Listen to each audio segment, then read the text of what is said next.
নমস্কার বন্ধুরা, ঝর্ণাস kitchen and blogs lifestyle চ্যানেলে আপনাদের সবাইকে ওয়েলকাম।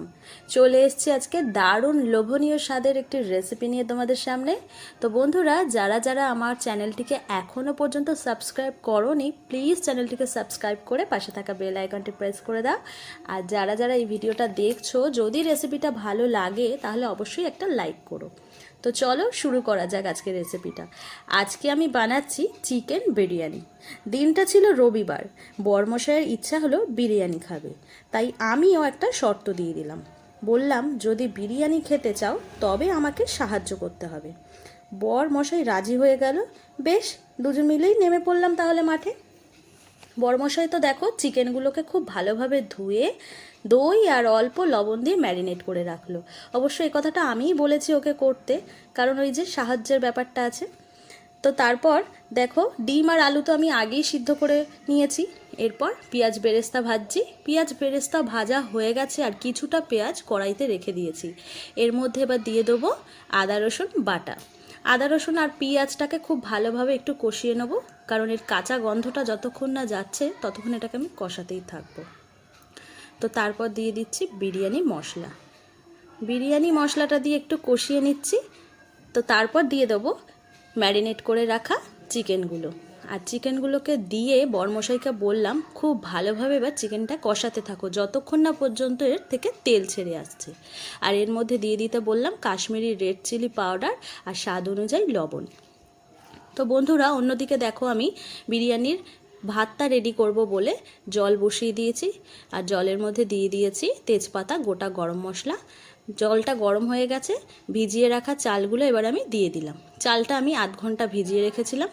আর এদিকে চিকেনটা প্রায় কষা হয়ে গেছে। ঠিক একদম শেষ পর্যায়ে এই সিদ্ধ করে ভেজে রাখা আলুগুলো আমি চিকেনের মধ্যে দিয়ে দিলাম, দিয়ে একটু হালকাভাবে কষিয়ে নিচ্ছি। কারণ এই প্রসেসটা করলে আলুর মধ্যে বিরিয়ানির যে ফ্লেভারটা সেটা চলে যায়, যেহেতু বিরিয়ানির মশলাটা চিকেনের মধ্যে দেওয়া আছে। তো বন্ধুরা দেখো, ভাতটা প্রায় হয়েই এসছে। এই সময় আমি দিয়ে দেবো একটু স্বাদ অনুযায়ী লবণ। তো বন্ধুরা, এরপর আমি ভাতের জলটা ঝরিয়ে নিলাম। তারপর একটা হাঁড়িতে, মানে যে হাঁড়িতে আমি বিরিয়ানিটা ভাপে বসাবো সেই হাঁড়িটাতে ভালোভাবে ধুয়ে পরিষ্কার করে একটু গরম করে ঘি চারপাশে লাগিয়ে নিলাম।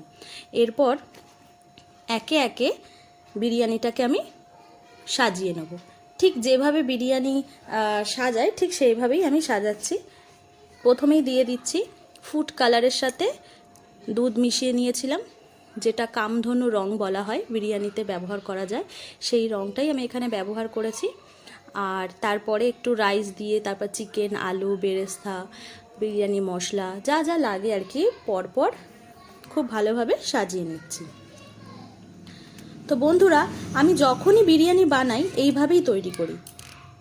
আর যদি আমাকে একটা কথা তোমরা বলে দিও, যদি আমি বিরিয়ানিটাতে কিছু ভুল করে থাকি বা কিছু আমার দিতে ভুল হয়ে যায় তাহলে প্লিজ আমাকে কমেন্ট করে জানিও, আমি তাহলে নেক্সট বারে আবার ঠিকঠাক করে করব। তো যাই হোক, বিরিয়ানি খেতে তো আমি খুব ভালোবাসি, আমার কর্তাও খুব ভালোবাসেন। তোমরা কারা কারা বিরিয়ানি খেতে ভালোবাসো অবশ্যই কিন্তু আমাকে কমেন্ট করে জানিও। তো একদম শেষ পর্যায়ে চলে এসেছি বন্ধুরা। খুব সুন্দরভাবে সাজানো হয়ে গেছে। ওপর দিয়ে দিয়ে দিলাম ডিম, আর এই দুধের সাথে যে কালারটা মেশানো ছিল সেটাও দিয়ে দিলাম, খুব সুন্দর একটা রং আসে। কেওড়া জল, গোলাপ জল দিয়ে দিলাম। ফ্রিজে দেখলাম কতগুলো আলু বুকারাও ছিল, তাই সেগুলোও ভিজিয়ে দিয়ে দিয়েছিলাম। আর সব শেষে দিয়ে দিলাম একটু বিরিয়ানি ফ্লেভার, মিঠা আতর আর ঘি। ব্যাস, এখানেই কমপ্লিট। বিরিয়ানিটা পুরো একদম সাজানো। এরপর ঢাকা দিয়ে একদম আধ ঘন্টা পুরো একদম ধিমে আছে এটাকে দমে বসিয়ে দিলাম।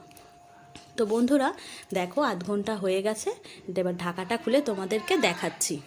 দেখো কি সুন্দর বিরিয়ানিটা একদম রেডি হয়ে গেছে, আর ভাবটাও খুব ভালো হয়েছে, গন্ধটাও খুব সুন্দর বেরাচ্ছে। তো ঝটপট বরমশাইয়ের জন্য থালায় সাজিয়ে দিলাম বিরিয়ানিটা।